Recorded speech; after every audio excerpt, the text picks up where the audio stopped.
Bismillahirrahmanirrahim. Assalamualaikum warahmatullahi wabarakatuh. Saya Latifatul Hasanah, kelas PAI 5A dengan NIM 122011937172 akan memaparkan makalah saya dengan tema merawat jiwa dan memperbaiki perangai buruk. Makalah ini disusun untuk memenuhi tugas mata kuliah Psikologi Agama. Dalam makalah merawat jiwa dan memperbaiki perangai buruk, terdapat poin atau tema yang akan saya bahas, yaitu sebabnya adalah pertama, tentang pengertian jiwa, kedua, cara merawat jiwa, ketiga, pengertian perangai buruk, dan yang keempat adalah cara memperbaiki perangai buruk. Tema merawat jiwa dan memperbaiki perangai buruk saya landaskan atau didasarkan dengan buku karya Ibnu Hazm Al-Andalusi dengan judul Psikologi Moral untuk Hidup Bijak dan Bahagia. Menurut Profesor Dr. Haji Abid Muiz Kabri, dalam bukunya yaitu Pengantar Ilmu Jiwa Agama, dijelaskan bahwasannya pengertian jiwa menurut Pluto adalah sesuatu yang berbentuk tubuh, akan tetapi adalah jauhar atau substansi berdiri sendiri menggerakkan tubuh itu. Sedangkan menurut Al-Aqad, jiwa adalah merupakan kekuatan vital yang mencakup irodat atau kemauan sebagai juga meliputi gairah atau insting yang berfungsi lewat kesadaran atau tanpa kesadaran. Dan jiwa suatu ketika mengandung pengertian akal karena mampu berpikir dan menyelidiki. Jiwa juga bisa dikatakan sebagai hati atau kolbu, karena jiwa bisa merasakan kesenangan maupun kesedihan, baik atau buruk, kebahagiaan maupun tangisan, cinta maupun benci. Sedangkan menurut Surawan MSSI dan Dr. Haji Masrur MPD dalam bukunya Psikologi Perkembangan Agama halaman 24 menjelaskan bahwasannya jiwa bukanlah jasad. Jasad atau tubuh merupakan tempat melekatnya jiwa dan menyatunya jiwa dengan darah. Dan darah inilah yang mengatur dan mengekspresikan segala hal di dalam tubuh kita, baik pengaruh, gejala, dan perilaku manusia. Otak yang mampu berpikir dan berakal merupakan alat untuk berpikir. Akallah yang harus menjadi panutan dan penguatan jiwa atas gerak-geriknya. Jika tidak, akal akan dikuasai oleh jiwa atau hawa nafsunya. Oleh karena itu, agar manusia dapat merasakan kebahagiaan yang hakiki, akal yang mampu berpikir sesuai dengan ajaran-ajaran Sang Maha Kuasa, yang mana manusia harus mampu menguasai nafsu dan keinginan serta dorongan dalam tubuhnya. Tetapi jika akal dikuasai oleh nafsu, maka manusia akan dikuasai pula oleh nafsu, sehingga manusia akan mengikuti nafsunya kemanapun nafsunya akan berada. Dan hal tersebut akan menyulitkan roh atau jiwa yang merupakan inti dari jiwa manusia itu sendiri. Sementara roh tidak akan merasakan bahagia kecuali dengan melakukan atau melaksanakan ajaran-ajaran yang sudah ditetapkan oleh Allah Subhanahu wa Ta'ala. Karena jiwa merupakan hal yang sangat penting di dalam tubuh manusia, maka jiwa harus juga dirawat. Berikut adalah cara untuk merawat jiwa. Menurut DRA Jamiatul Islamiyah MAG, dalam bukunya yang berjudul Psikologi Agama Beberapa Materi Pilihan halaman 96 menjelaskan bahwasannya salah satu cara merawat jiwa adalah dengan membiasakan hidup untuk bergembira atau bahagia. Gembira atau bahagia adalah perasaan yang muncul dari seseorang dalam hidupnya. Ada pertalian yang sangat erat antara agama dan manusia, karena manusia memiliki keyakinan atau kepercayaan sebagai bentuk buktinya atau bukti kebenaran akan agamanya. Contohnya adalah saat seseorang setelah melaksanakan doa dengan penuh keyakinan, maka yang dirasakan manusia tersebut atau seseorang tersebut adalah bahagia, tenang, dan penuh kedamaian. Perasaan-perasaan itulah yang akhirnya menjadikan jiwa seseorang merasakan lebih lapang dan mengurangi ketegangan-ketegangan yang sebelumnya menindih dalam perasaan jiwanya.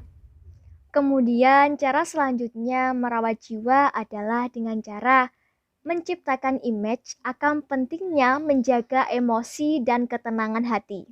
Yang ketiga adalah dengan cara mempelajari faktor-faktornya. Antara lain adalah syahwat dan yang kedua berpikir positif. Syahwat menurut Al-Hakim At-Tirmizi dalam bukunya yang berjudul Buku Saku Olah Jiwa halaman 23 menjelaskan bahwasannya keresahan yang menggelayuti jiwa manusia itu disebabkan karena minimnya keyakinan dan rongrongan yang disebabkan oleh syahwat.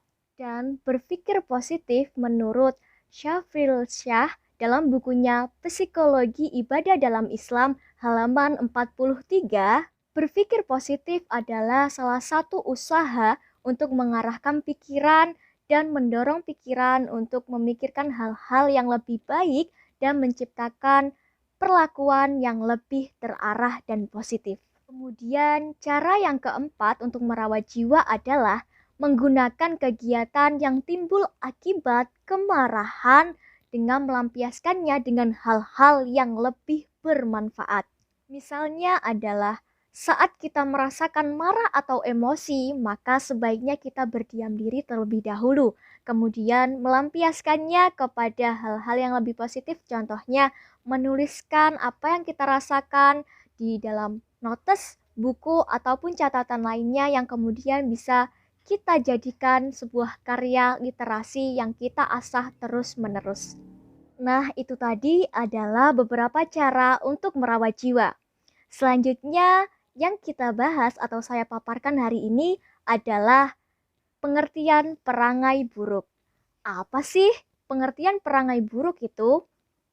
Perangai menurut KBBI artinya adalah sifat batin manusia yang mana dapat mempengaruhi pikiran dan perbuatan manusia tersebut.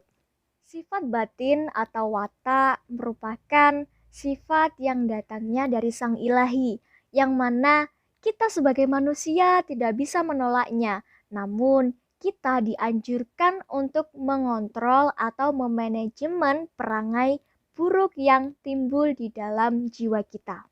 Berikut adalah beberapa cara memperbaiki perangai buruk yang ada dalam jiwa atau dalam tubuh manusia. Antara lain, yang pertama adalah kecemasan.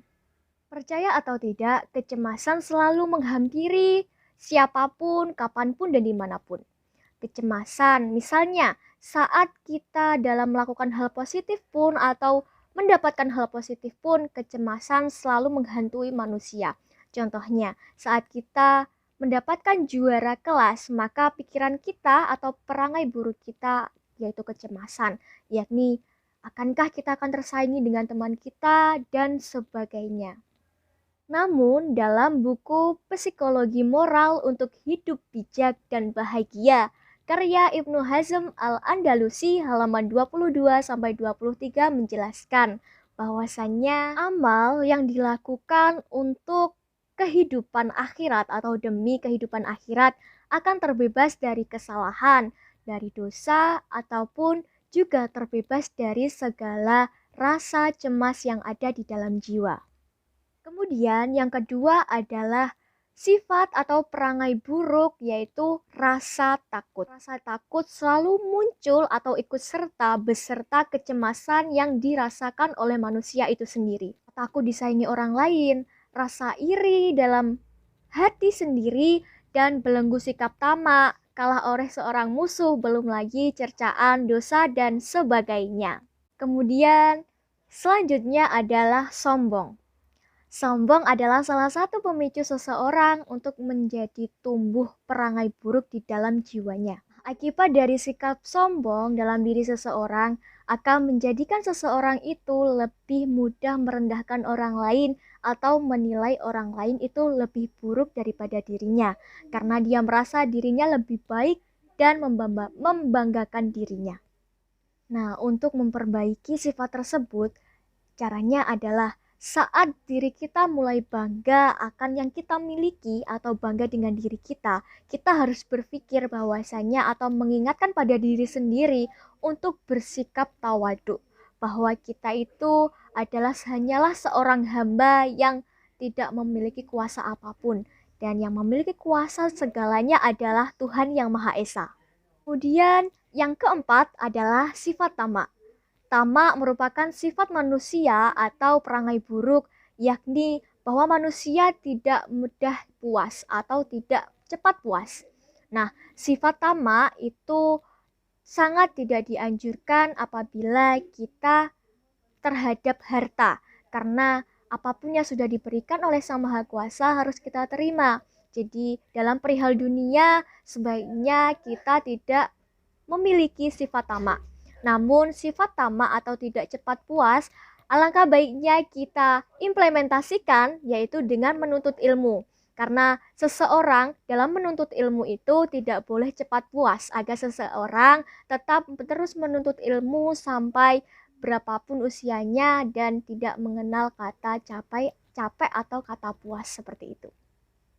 Kemudian selanjutnya yang kelima adalah suudzon. Suudzon merupakan sifat yang menimbulkan perangai buruk dalam diri kita atau jiwa manusia. Sehingga kita tidak mudah percaya kepada seseorang atau selalu berpikir negatif terhadap siapapun, kapanpun, dan dimanapun. Cara memperbaiki sifat suudzon yang ada dalam jiwa kita yang menjadikan perangai buruk, yaitu dengan cara meyakinkan pada diri sendiri dan pikiran kita bahwa agar selalu berprasangka baik kepada siapapun, kapanpun, dan dimanapun. Apabila seseorang tersebut memiliki niat buruk atau bersikap buruk kepada kita, maka hendaknya kita mempasrahkan kepada Allah Subhanahu wa Ta'ala. Karena Allah lah yang maha mengetahui dan maha adil atas segala sesuatu. Nah, itu tadi adalah beberapa paparan terkait makalah cara merawat jiwa dan memperbaiki perangai buruk. Apabila ada salah kata maupun perbuatan yang saya lakukan, baik disengaja maupun yang tidak, saya mohon maaf yang sebesar-besarnya. Billahi taufiq wal hidayah, waridho walinayah. Wassalamualaikum warahmatullahi wabarakatuh.